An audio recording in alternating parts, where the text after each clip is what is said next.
Distance-time graphs. Plotting distance against time can tell you a lot about motion. Let's look at the axes. Time is always plotted on the x-axis, bottom of the graph. The further to the right on the axis, the longer the time from the start. Distance is plotted on the y-axis, side of the graph. The higher the graph, the further from the start.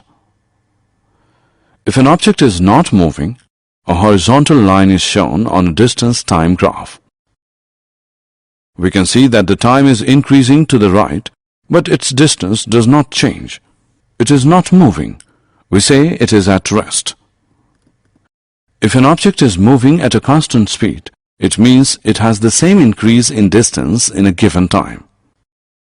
In the graph we can see that time is increasing to the right and distance is increasing constantly with time. This means the object moves to a constant speed. Constant speed is shown by straight lines on a graph.